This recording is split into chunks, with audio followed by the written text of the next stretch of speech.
తాకట్లో ఉన్న మీ బంగారాన్ని విడిపించి ఆ రోజు ఆన్లైన్ రేటుకి కొంటాం. Sharma gold company.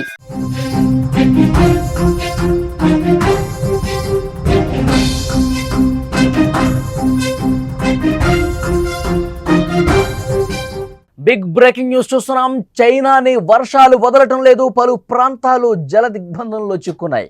ఒక్క రాత్రి 145 మిల్లీమీటర్ల వర్షపాతం నమోదైంది. ఆకస్మిక వరదలతో భయభ్రాంతులకు గురవుతున్నారు ప్రజలు. 4000 మందికి పైగా సురక్షిత ప్రాంతాలకు తరలించారు. పలు చోట్ల చెట్లు, కొండ చర్యలు విరిగిపడ్డాయి. దెబ్బతిన్న విద్యుత్ వ్యవస్థ, కొట్టుకుపోయిన రోడ్లతో జనం అతలాకుతలమవుతున్నారు. ఉత్తర చైనాలో ఎడతెరిపి లేకుండా వర్షాలు పడుతున్నాయి. బీజింగ్లో అత్యంత దారుణమైనటువంటి పరిస్థితులు కనబడుతున్నాయి. చైనాలో పరిస్థితులు ఎంత భీకరంగా ఉన్నాయో విజువల్స్లో చూస్తుంటే అర్థమవుతుంది. చైనాలో ప్రజా జీవనం భారీ వర్షాలతో అస్తవ్యస్తంగా మారింది. ముఖ్యంగా ఉత్తర చైనాలోని బీజింగ్ సమీప ప్రావిన్స్లో సోమవారం భారీగా వర్షం కురుస్తోంది. రాజధానిలోని 16 జిల్లాల్లో 10 జిల్లాలకు హై అలర్ట్ జారీ చేశారు. వరదలు, విపత్తుల నుంచి కాపాడటానికి దాదాపు 4000 మందిని సురక్షిత ప్రాంతాలకు తరలించినట్టుగా అధికారులు చెబుతున్నారు. బీజింగ్లోని వాయువ్య శివారు ప్రాంతమైన మియూన్లో భారీ వర్షాలు కురుస్తూనే ఉన్నాయి. ఆకస్మిక వరదల వల్ల పలు ప్రాంతాల్లో చెట్లు, కొండలు విరిగిపడ్డాయి. హెబీ ప్రావిన్స్లో భారీ వర్షాల కారణంగా 2 చనిపోయారు. మరికొంతమంది గల్లంతయ్యారని రాష్ట్ర ప్రసార సంస్థ CCTV నివేదించింది. బీజింగ్ పారిశ్రామిక నగరమైన బావోడింగ్లోని ఫుపింగ్ కౌంటీలో రాత్రిపూట గంటకు రికార్డు స్థాయిలో 145 మిల్లీమీటర్ల వర్షం కురిసింది. బీజింగ్లో మియూన్ రిజర్వాయర్ 1959లో తర్వాత ఈ స్థాయిలో మళ్ళీ వరదలు వచ్చినట్టుగా మంత్రిత్వ శాఖ కూడా ఒక స్పష్టమైన ప్రకటన చేసింది. తుఫాను కారణంగా మియూన్లోని 12 ప్రధాన రహదారులు తాత్కాలికంగా మూసివేయబడ్డాయి. భారీ వర్షాలకు లోతట్టు ప్రాంతాలు, రోడ్లన్నీ వరద నీటితో చెరువులు తలపిస్తున్నాయి. సోమవారం అదనంగా 100 మంది గ్రామస్తులను ఆశ్రయం కోసం ప్రాథమిక పాఠశాలకు తరలించినట్టు CCTV తెలిపింది. రెస్క్యూ సిబ్బంది గురువారం రాత్రి మోకాళ్లలోతు నీటిలో నడుస్తూ ప్రజలను తరలిస్తున్న వీడియోలు సోషల్ మీడియాలో వైరల్ అవుతున్న పరిస్థితుంది. విజువల్స్లో మీరు చూస్తూ ఉన్నారు. చైనాలో కురుస్తున్నటువంటి భారీ వర్షాలకు లోతట్టు ప్రాంతాలు పూర్తిగా జలమయమైపోయాయి. విజువల్స్లో మీరు చూస్తున్నారు. కార్లు ఏ విధంగా కొట్టుకుపోతున్నాయో మీరు చాలా స్పష్టంగా విజువల్స్ చూస్తున్నారు.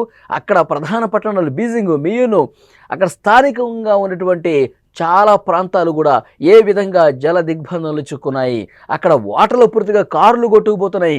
బ్రిడ్జిలు కూడా ఏ విధంగా ప్రమాదకర స్థాయిలో కనిపిస్తున్నాయి మీరు చూస్తున్నారు. ఎగువన కురుస్తున్నటువంటి భారీ వర్షాలు లోతట్టు ప్రాంతాల వైపు చాలా భీకరంగా, వేగంగా, బలంగా వరద కొట్టుకొస్తున్న నేపథ్యంలో ఆ బ్రిడ్జిల వైపు, ఆ బ్రిడ్జిల పైన కూడా ఇంకా మునిగిపోయేట్లుగా వరద ప్రవాహం కొనసాగుతుంది. బ్రిడ్జి ప్రమాదకర స్థాయిలో అక్కడ ఆ వాటర్ పొంగి ప్రవహిస్తున్నట్టు పరిస్థితుంది. చూడొచ్చు, ఒక వెహికల్ ఏ విధంగా చాలా బలంగా వచ్చి ఆ ఫ్లైఓవర్ని ఢీకొందో మనం చూస్తున్నాం. ఆ బ్రిడ్జిని ఢీకొందో మనం చూస్తున్నాం. అంతే వేగంగా ఇంకొన్ని వస్తువులు చాలా బలంగా ఢీకొంటే ఆ బ్రిడ్జి తీవ్రమైనటువంటి ప్రమాదానికి గురయ్యే అవకాశం ఉంది.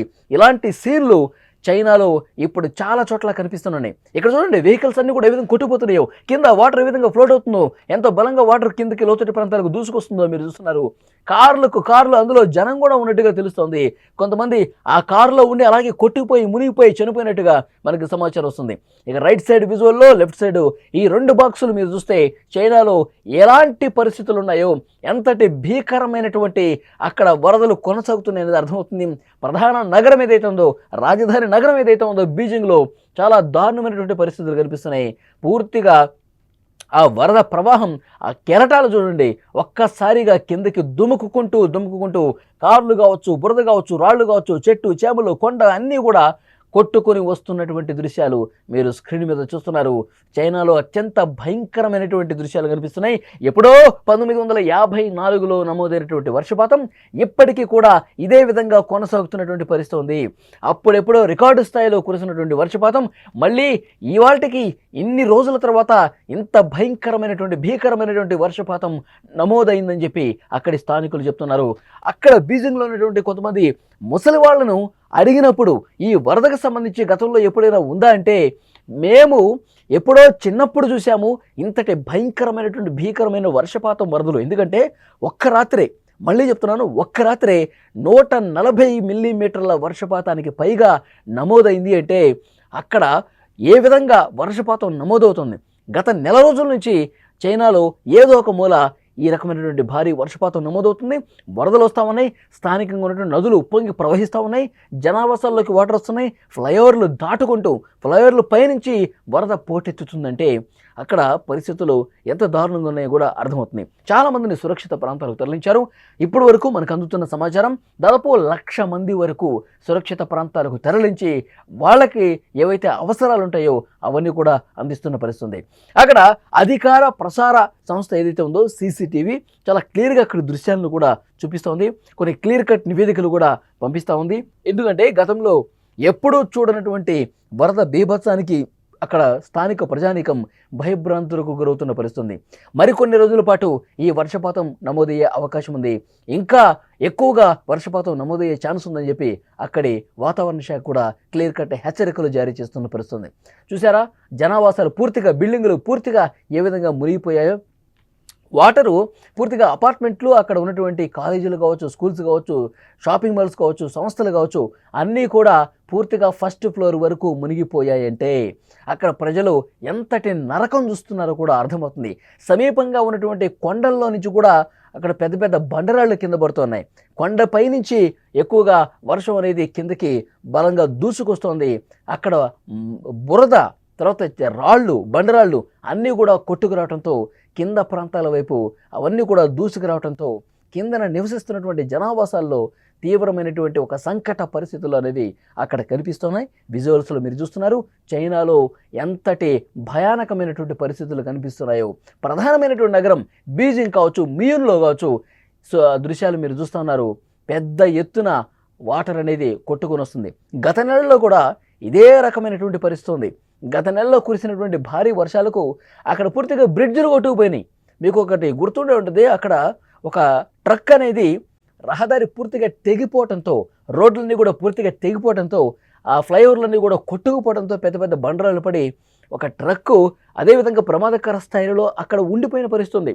సగం వరకు వెళ్ళి మిగతా సగభాగం అనేది అక్కడ బ్రిడ్జి మీద ఉంది. అటువైపు మిగతా బ్రిడ్జి మొత్తం కూడా కొట్టుకుపోయిన పరిస్థితి ఉంది. సో అలాంటి ఒక ప్రమాదకరమైనటువంటి సిచ్యువేషన్స్ కూడా గతంలో మనం చైనాలో చూసాం.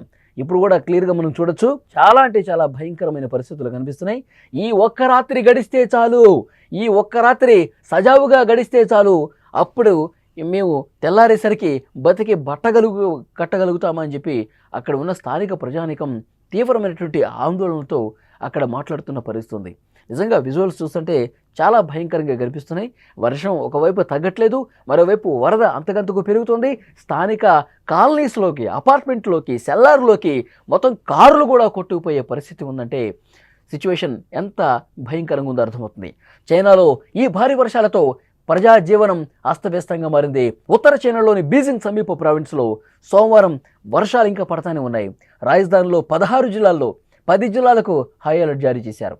ఈ వరదల నుంచి కాపాడటానికి 4,000 మందిని సురక్షిత ప్రాంతాలకు ఈరోజు తరలించినట్టుగా తెలుస్తోంది. బీజింగ్లోని వాయువ్య శివారు ప్రాంతం మియూన్లో భారీ వర్షాలు పడుతున్నాయి. ఆకస్మిక వరదల వల్ల పలు ప్రాంతాల్లో చెట్లు కూడా, పెద్ద పెద్ద కొండ చర్యలు కూడా విరుగుపడుతున్నాయి. అనేక గ్రామాలు ముంపుకు గురైనట్టు రాష్ట్ర ప్రసార CCTV కూడా ఒక నివేదికను అధికారికంగా ప్రకటించిన పరిస్థితి. ముఖ్యంగా అక్కడి హెబీ ప్రావిన్స్లో భారీ వర్షాల కారణంగా 2 చనిపోయారు. మరికొంతమంది గల్లంతయ్యారు. ఆ గల్లంతైన వాళ్ళు ఎక్కడున్నారో కూడా తెలియట్లేదు. వాళ్ళ కోసం రెస్క్యూ టీమ్స్ గాలిస్తూ ఉన్నాయి, వెతుకుతూ ఉన్నాయి. కానీ ఒక్కటంటే ఒక్క మృతదేహం కూడా లభ్యం కాలేదు. ఎందుకు అంటే విపరీతంగా వస్తున్నటువంటి, బలంగా వస్తున్నటువంటి ఆ వరదకి కొన్ని కిలోమీటర్లు వాళ్ళందరూ కూడా కొట్టుకుపోయిన పరిస్థితి. సో వాళ్ళ కోసం ఇంకా గాలింపు జరుగుతుంది. ముఖ్యంగా బీజింగ్ పారిశ్రామిక నగరమైన బావోడింగ్లోని ఫుపింగ్ కౌంటీలో రాత్రిపూట గంటకు 145 మిల్లీమీటర్ల వర్షం కురిసింది. బీజింగ్ మియూన్ రిజర్వాయర్ 1959 తర్వాత మళ్ళీ ఆ స్థాయిలో వరద వచ్చినట్టుగా అక్కడి స్థానిక మీడియా చెప్తోంది.